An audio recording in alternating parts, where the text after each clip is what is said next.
ఇక జమ్మూ కాశ్మీర్లో భారీ వర్షాలు కురుస్తున్నాయి. ఎడతెరిపి లేకుండా కురుస్తున్న వర్షాలకు తోడు మెరుపు వరదలు సంభవించడంతో జనజీవనం అస్తవ్యస్తమైంది.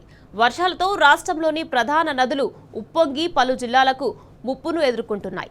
వర్షాలు వరదల తాకిడికి రాంబాన్, బనిహాల్, జమ్మూ, శ్రీనగర్, ఢోదా, ఉదంపూర్, పహల్గావ్లో కొండచర్యలు విరిగిపడుతున్నాయి. దీంతో వాహనాల రాకపోకలు నిలిచిపోయాయి.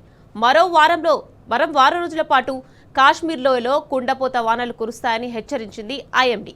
ఈ నేపథ్యంలో అధికార యంత్రాంగం అప్రమత్తమైంది.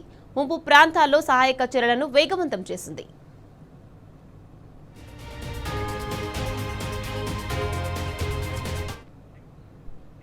ఇక ఢిల్లీని భారీ వర్షాలు ముంచెత్తుతున్నాయి. 2 రోజులుగా కురుస్తున్న భారీ వర్షాలతో ఢిల్లీ ఎన్సీఆర్ పరిధిలో పలు ప్రాంతాలు నీట మునిగాయి. ఎక్కడికక్కడ రోడ్లపై వరద నీరు నిలిచిపోవడంతో పలు చోట్ల రహదారులు చెరువులను తలపిస్తున్నాయి. Nehru Place, Kailash Marg, Lajpat Nagar, Siri Fort Road, Chirag Delhi, GK Marg, ITO ప్రాంతాల్లో పెద్ద ఎత్తున ట్రాఫిక్ జామ్లు ఏర్పడ్డాయి. దీంతో వాహనదారులు తీవ్ర ఇబ్బందులు పడుతున్నారు. ఇటు గురుగ్రామ్లోని ఎంజీ రోడ్, నేషనల్ హైవేలు జలదిగ్బంధంలో చిక్కుకున్నాయి. అయితే మరో 3 రోజుల పాటు హస్తినాలో భారీ వర్షాలు కురుస్తాయంటోంది ఐఎండీ. పలు ప్రాంతాలకు ఆరెంజ్ అలర్ట్ జారీ చేసింది.